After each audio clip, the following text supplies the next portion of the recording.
ታሪኩ መጀመሪያ ላይ አንድ ልጅ አደን ፍለጋ በተራሮች ላይ ሲንከራተት ያሳያል። ድንገት አንድ እንግዳ እንቁላል አገኘ።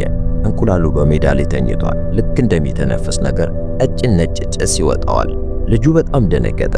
በጥንቃቄ አንስቶ ተመለከተው። እንቁላሉ ምንም ስንጥቅ ሆነ ጭረት የለበትም። እንቁላሉ እንደያዘ በቀጥታ ወደ ገበያ ሄደ። እቅዱም ግልጽ ነበር። ይህን የጃፓን እንቁላል በ1 ኪሎ የአሳማ ኩላሊት ለውጦ በመብላት ጠንካራ መሆን ይፈልጋል። ባለቤቱ እንቁላሉን ሲያይ ደነገጠ። እንቁላሉ የመጣው ከተከለከለ ቦታ መሆኑን ሲረዳ በፍርሃት ተዋጠ። እንቁላሉን ለልጁ መለሰለትና ይህ የንጉሱ ንብረት ነው፣ እኔ ሕይወቴን አደጋ ላይ አልጥልም አለው። ልጁ ወደ ሌላ ስጋ ቤት ለመሄድ ሲል በገበያ ውስጥ የሚያስፈሩ ወታደሮች በድንገት አየ። ወታደሮቹ ወደ እያንዳንዱ ሱቅ እየገቡ ሰዎችን ይጠይቃሉ፣ ምግብ በኃይል ይወስዳሉ። አሁን ልጁ አማራጭ የለውም። በአዘን ተሞልቶ ቱሉንግ ወደ ምትባለው ትንሽ መንደር ተመለሰ። ስሙ አራጎን ይባላል። መላ ሕይወቱን ያለ ቋሚ ሥራ በአደን ብቻ የሚኖር ልጅ። እናቱ ከብዙ ጊዜ በፊት ጥላው ስለሄደች አሁን ብቸኛ ረዳቱ እንደ ልጁ ያሳደገው አጎቱ ነው። አራጎን መንደር ሲደርስ የአጎቱ ልጅ ሮራን መጥቶ እንደ ልማዱ ቀለደበት። አብሮ ስላደጉ ምንም ቢቀላለዱም ፍቅር ነበራቸው። ብዙውን ጊዜ ለጨዋታ ያህል ጦር መሳሪያዎችን ይለማመዳሉ። አባቶቻቸው ባያስቆሟቸው ሌሊቱን ሙሉ ሲዋጉ ያድራሉ። አራጎን አሁንም ምን እንዳገኘ አያውቅም። ያ እንቁላል ሚስጥር ሆነበት። ለማንም ሳይናገር በከብቶች በረት ደበቀው። ሆኖም የማወቅ ጉጉቱ ሊያቆም አልቻለም። ሮራን ከሄደ በኋላ የአራጎን ሕይወት ትርጉም አጣች። ሁሉም ነገር ያው ነው፣ ቤቱ፣ እርሻው፣ ተራራው። ነገር ግን ልቡ ባዶነት ተሰማው። አንድ ቀን አራጎን በአዘን ተቀምጦ ሳለ አንድ አስደንጋጭ ነገር ተከሰተ። ለሳምንታት ዝም ብሎ የቆየው ሰማያዊ እንቁላል በድንገት መንቀጥቀጥ ጀመረ። ከጥቂት ቅጽበት በኋላ ክንፍ ያለው ትንሽ ፍጡር ወጣ። ፊቱ የዳይኖሰረስ ይመስላል፣ አይኖቹ ግን በኃይል ያበራሉ።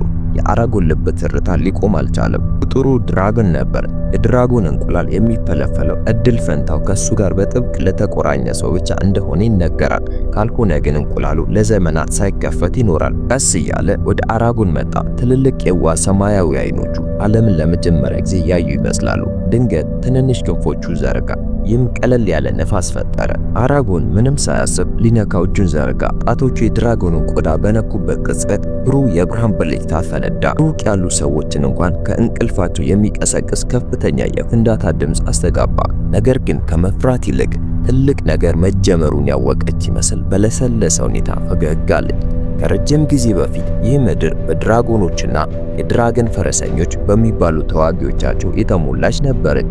እነሱ ከማንኛውም ሰራዊት ወይም አስማት የበለጠ ታላቅ ኃይል ነበራቸው። ነገር ግን ሁኔታው ተቀየረ። የድራገን ፈረሰኞቹ በኃይላቸው ተመኩ። ይህም ወደ ጥፋት መራቸው። ለስልጣን ሲሉ ወንድሞቻቸውን በመግደል አስከፊ ጦርነት ጀመሩ። ትልቁም ጥፋት የመጣው ግልባቶሪክስ የተባለ የድራገን ፈረሰኛ ሁሉንም በከዳ ጊዜ ነበር። በክፉ አስማት በመታገዝ ሁሉንም ድራገኖችና ፈረሰኞቻቸውን ገደለ። እሱን ያልታዘዘ ሁሉ ይጠፋል። ለመቃወም የደፈሩት ተስፋን በመጠበቅ በጫካዎች ውስጥ ተደበቁ። አንድ ቀን አሪያ የተባለች የኤልፍ ልዕልት ዓለምን ሊለውጥ የሚችል ነገር አገኘች። የጋልባቶሪክስ ድራገን አዲስ እንቁላል ጥሎ ነበር። አሪያ ጉዳዩ ምን ያህል አደገኛ እንደሆነ እያወቀች እንቁላሉን ሰረቀችው። ጋልባቶሪክስ ይህን ሲያውቅ በጣም ተቆጣ። እንቁላሉን እንዲመልስለትም ደርዛ የተባለውን እጅግ ኃይለኛ ጥንቆላ አዋቂ ላከው። አሪያ በክፉ አስማት ተከበበች። ደርዛ እንቁላሉን እንድትሰጠው ሲጠይቃት አሪያ የመጨረሻውን እርምጃ ወሰደች። አሪያ ጥንታዊ አስማት በመጠቀም እንቁላሉን ራቅ ወዳለና ለማይታወቅ ቦታ እንዲሄድ አደረገች። እሷ ግን ተይዛ ታሰረች። አራጎን በጫካ ውስጥ አደን ላይ ሳለ እንቁላሉን አገኘው። አሁን ደግሞ እንቁላሉ ተፈለፈለ። ትንሿ ድራጎን ሰፊራ የሚል ስም ተሰጣት። እሷም ትንሽ የዋና ብሩህ አይኖች ያሏት ነበረች። ድንገት አራጎን በእጁ ላይ የሚለበልብ ሕመም ተሰማው። በመዳፉ ላይ አንድ እንግዳ ምልክት ታየ። ትርጉሙ ባይገባውም ሰፊራን ሲመለከት ግን ሁሉንም ነገር ረሳው። አራጎን የራባት መስሎት ወተት አመጣላት። እሷ ግን ወተቱን ትታ አንድ ትልቅ አይጥ በአንድ ጉርሻ በላች። አራጎንም ስጋ በል መሆኗን ተረዳ። በሚስጥር ሊያሳድጋት ወሰነ። ሰፊራ በአንጻሩ አራጎንን እንደመላው ዓለሟ አድርጋ ተቀበለችው። ይህ በእንዲህ እንዳለ ደርዛ እውነቱን አወቀ። እንቁላሉ ጠፍቷል። ጋልባቶሪክስ ይህን ሲሰማ በጣም ደነገጠ።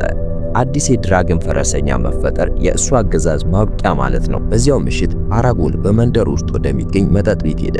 በአንድ ጥግ ላይ አንድ ብቸኛ ሰው ተቀምጦ ነበር። እንዲህ አለ፣ ሕይወት ሁልጊዜ እንዲህ አልነበረችም። ይህች ምድር በአንድ ወቅት ሰላም ነበራት። ያኔ ደም መፋሰስም ሆነ ፍርሃት ጥቂት ነበር። ነገር ግን ጋልባቶሪክስ የተባለ የድራጎን ፈረሰኛ የገዛ ሕዝቡን አሳልፎ ሰጥ አለ። መጠጥ ቤቱ በጸጥታ ተዋጠ። ወታደሮች እየሮጡ ገብተው ብራምን ጎትተው ወሰዱት። የድራገን ፈረሰኞች ዘመን ተመልሶ እንደሚመጣ አሁንም የሚያምን ይመስል ነበር። የብራም ቃላት በአራጎን ልብ ውስጥ ሰረጹ። በውስጡ ተኝቶ የነበረ አንድ ነገር ነካው። ወደ ሰፊራ ሮጦ ሄደና እንድትበር ሊያሰለጥናት ጀመረ። አደጋ እየመጣ እንደሆነ ስለተሰማው ሰፊራ በፍጥነት እንድትጠነክር ፈለገ። ከብዙ መውደቅና አሰቃቂ ሙከራዎች በኋላ ሰፊራ በመጨረሻ ግዙፍ ክንፎቿን ዘርግታ ወደ ሰማይ ተመነጠቀች። አራጎን በደስታ ፈገግ አለ። ነገር ግን ከጥቂት ደስታዎች በኋላ ወደ ፍርሃት ተቀየረ። ሰፊራ ጠፋች። አራጎን ግራ በመጋባትና ልቡ በመሰበር ባለበት ደርቆ ቀረ። ከእንግዲህ የማትፈልገው መሰለው። ድንገት ግን መዳፉ እንደ እሳት አቃጠለው። በእጁ ላይ ያለው ምልክት ይበራ ጀመር። ቀና ብሎ ሲመለከት ከሰማይ ላይ እንደ መብረቅ የሚወርድ ግዙፍ ድራገን ታየ። ሰፊራ ነበረች፣ ነገር ግን አሁን እጥፍ አድጋለች። አሁን የብራም ቃላት እውነት ሆኑ። የድራጎን ፈረሰኞች ዘመን ተመልሷል። በእጁ ላይ ያለው ምልክት የእድሜ ልክ ትስስር ፈጥሯል። ያ ምልክት እሱ የድራገን ፈረሰኛ መሆኑን ያሳያል። ተጨማሪ የድራገን ምስጢሮችን እዚያ ይገኛሉ ብሎ በማመን በዝምታ ወደ ብራም ቤት ገባ። በጠረጴዛው ላይ ያለ እንግዳ ምልክቶች ያሉት ወፍራምና አቧራ የለበሰ መጽሐፍ ተቀምጧል። አራጎን እያነበበ ሲሄድ የማወቅ ጉጉቱ እየጨመረ መጣ። ድንገት በሩ ተከፈተ። ብራም መጽሐፉን እያየ እዚያ ቆሟል። በብራም አይኖች ውስጥ ፍርሃት ታየ።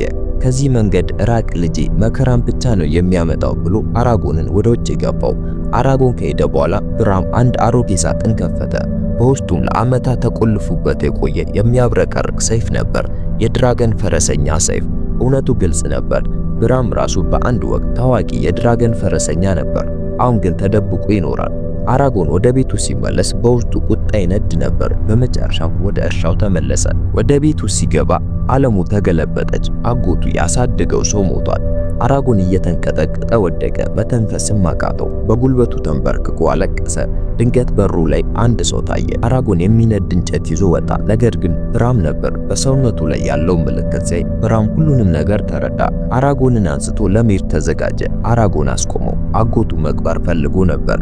ብራም ምንም ሳይናገር ቤቱን አቃጠለው። እሳቱ ነደደ። ትዝታዎችም አመድ ሆኑ። አራጎንን እየጎተተ ራዛኮች ካገኘን ሁሉም ነገር ይበላሻል ሲል አስጠነቀቀው። ከዚያም ብራም አራጎንን በፈረስ ላይ አስቀምጦ ከዚያ አደገኛ ምድር በከፍተኛ ፍጥነት ወጡ። ጥቅጥቅ ያሉ ደኖች፣ ጩኸታቸው የሚሰማ ፏፏቴዎችና ውብ ኮረብታዎችን አለፉ።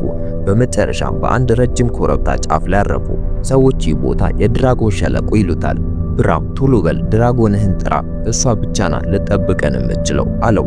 መጀመሪያ ላይ አራጎን አልገባውም። ነገር ግን ብራም ይህ ሁሉ የጋልባቶሪክስ እቅድ እንደሆነ ነገረው። ብራም ሰፊራን በቅርብ ለማየት ወደፊት ቀረበ። በጠነከረ አካሏና እያደገ በመጣው ጡንቻዋ ላይ አይኖቹን አሳረፈ። በጥቂት ቅጽበቶች ውስጥ ብራም አንድ ነገር ገባው። ይህች ተራ ድራገን አልነበረችም። እሷ የውጊያ መሳሪያ ናት። ወደፊትም ከዚህ በላይ ትጠነክራለች። ብራም በቁም ነገር እንዲህ አለው፣ አሁን በዚህ ዓለም ላይ የቀረ የመጨረሻው የድራገን ፈረሰኛ አንተ ነህ። ጋልባቶሪክስ አንተን የሚያድኑ ሰዎችን ይልካል። አሁን የቀረ አንድ መንገድ ብቻ ነው። እሱም በዋሻ ውስጥ የተደበቁትን አማጽያን ተዋጊዎች ማግኘት ነው። በእነርሱ እርዳታ ያንን ጨካኝ ንጉሥ ድል ማድረግና ለአጎት መበቀል ትችላለህ። አራጎን ግን ፈርቶ ነበር። የድራጎን ፈረሰኛ መሆን አይፈልግም። በድራገንና በፈረሰኛው መካከል ያለው ትስስር ልዩ እንደሆነ ያውቃል። ድራገን ፈረሰኛውን መጠበቅ አለባት። ፈረሰኛው ቢሞት ድራገኗም ትሞታለች። ጋልባቶሪክስ የድራገን ፈረሰኞች ተመልሰው እንዲመጡ በፍጹም አይፈልግም። አራጎን ሰፊራ በቀን በቀን አደጋን ለመከታተል በሰማይ ላይ እንድትበር ነገራት። ብራም ለሰፊራ ልዩ ኮርቻ አዘጋጀላት። በጀልባዋ ላይ ወጣ። እሷን ወደ አንድ ጥልቅ ገደል ጫፍ ወሰደችው። ቁልቁል ሲመለከት የአራጎን አካል በፍርሃት ተንቀጠቀጠ። ምንም ምላሽ ከመስጠቱ በፊት ሰፊራ ክንፎቿን ዘርግታ በከፍተኛ ፍጥነት ወደ ታች ተወረወረች። ንፋሱ ጸጉሩንና ልብሱን ይበታትነው ጀመር። ወደ 100 ሜትር ያክል ተወረወሩ። ቀስ በቀስ አራጎን እሷን ማመን ጀመረ። መቆጣጠር ማለት በኃይል ሳይሆን በእምነት መሆኑን ተረዳ። ድንገት አራጎን ጎብሊኖች ሲመጡ አየ። አንዱ ወደ ብራም ሮጠ። ሳይዘገይም አራጎን ሰፊራ እንድታርፍ አዘዛት። በዛፎች ቅርንጫፎች ውስጥ ጥሰው አለፉ። አራጎን ተወርውሮ መሬት ላይ ተንከባለለ። ሰፊራ ዛፍ ላይ ተጋጭታ ሚዛኗን ለመጠበቅ ታገለች። ከዚያም ብራም ያለ ፍርሃት ወደፊት ወጣ።